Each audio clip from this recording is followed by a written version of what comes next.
What is going on, guys? It's Eagleman here, and today I'm going to share with you guys one of my best stories from collecting in the hobby so far. It is by far my best acquisition of baseball cards, and the lot included tons of complete sets, a few pre-war vintage baseball cards, and a few Hall of Fame autographs. So about 7 years ago, my aunt gave me a call saying she was doing some cleaning and she had found a bunch of old baseball cards that she knew nothing about, and she wanted to pass them on to me because she was going to throw them out basically.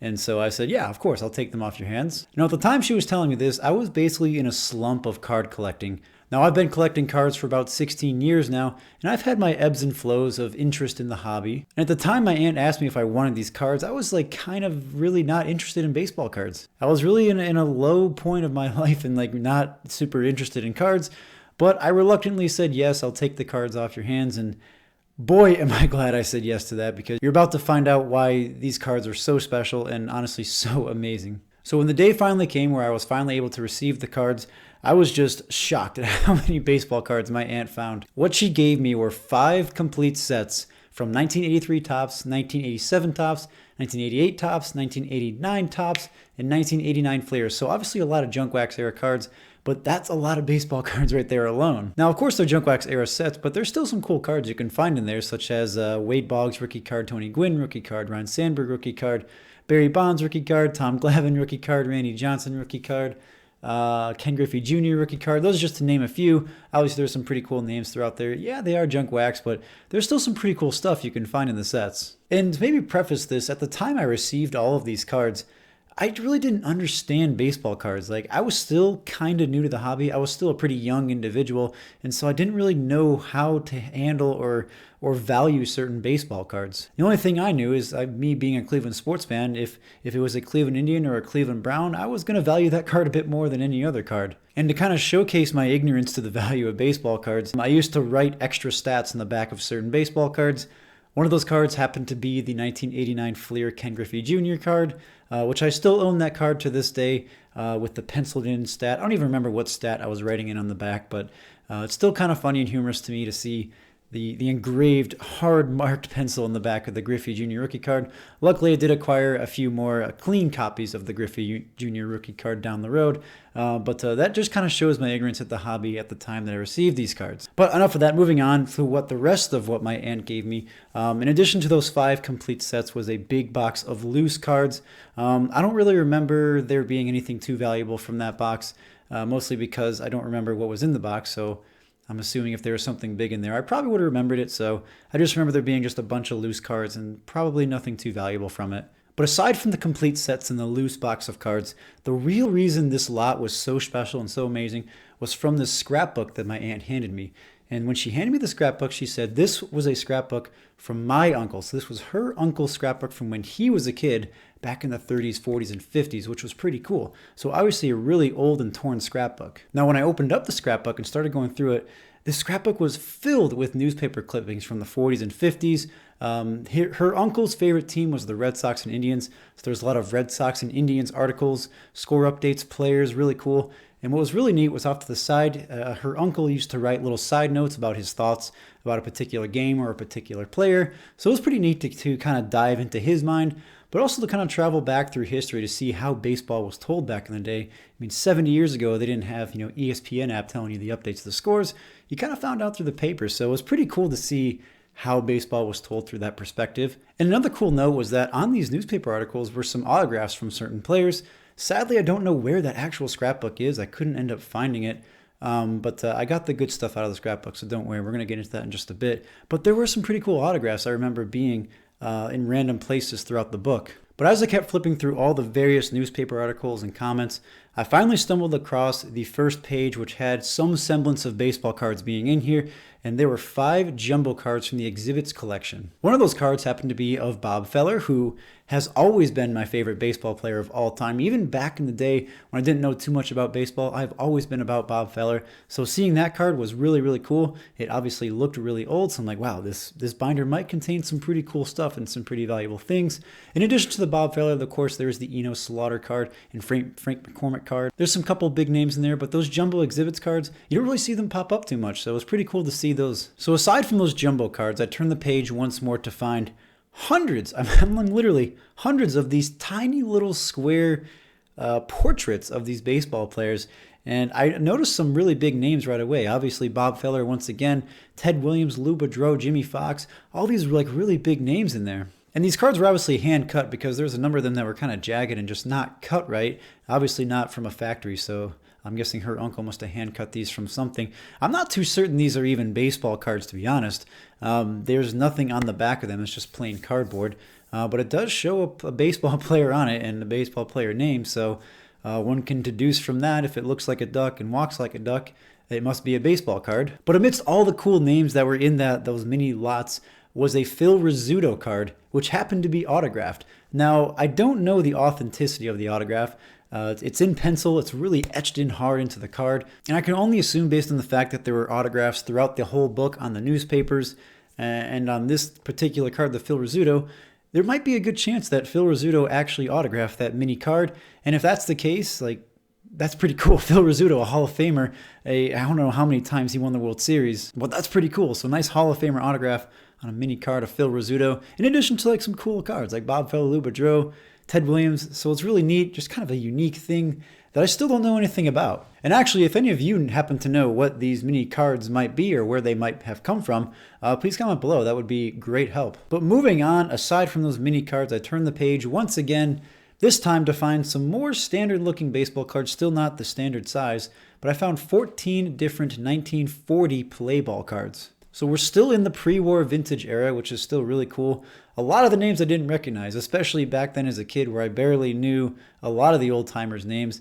I recognized Tris Speaker, being a huge Cleveland Indians fan, so that was pretty cool to notice. But in addition to that really cool Tris Speaker card was another card which was autographed by Edwin Just, and I had to look up his name. I guess his actual name is Eddie Just, and he had like a really nice long 17-year career, had a couple All-Star appearances. He won the World Series in 1940, so he had made a name for himself. He's not Hall of Fame caliber. He's a pretty average player for the most part.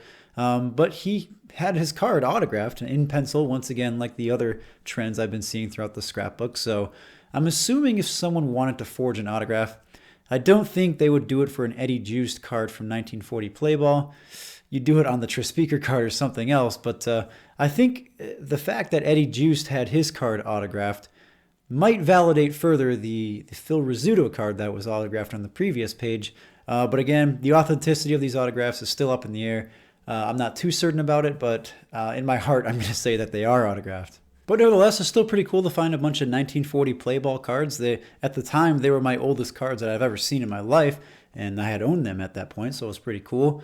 But after I turned the page from those 1940 play balls, I discovered a whole new page of 12 different 1941 play balls. And the 1941 play ball set is gorgeous. It's super colorful. It has these artist renditions of players.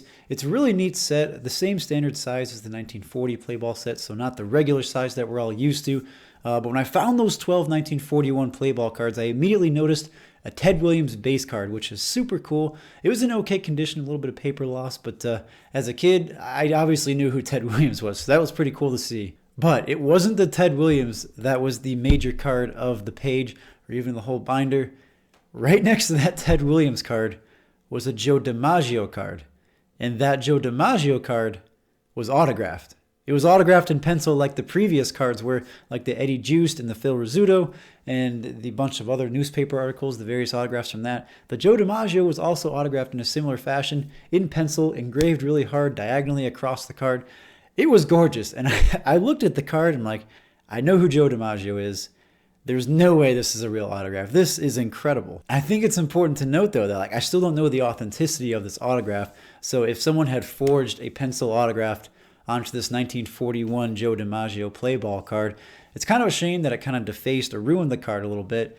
But if it's a real autograph of Joe DiMaggio, that's amazing, and that's incredible. And that's just like a super cool card in my collection. And I just remember looking at the card as a kid like, there's no way this is in the book right now. There's no way I'm looking at this. It was just so cool. But in addition to that Joe DiMaggio were a couple other cards that were also autographed. One of the players was Barney McCoskey, who was kind of an average, below average player who played about 11 years in the league. And then there was Charlie Keller, whose card was also autographed, who was a little bit better player. He had a decent career with about 5 All-Star appearances, won a couple World Series here and there, so he was a bit bigger name.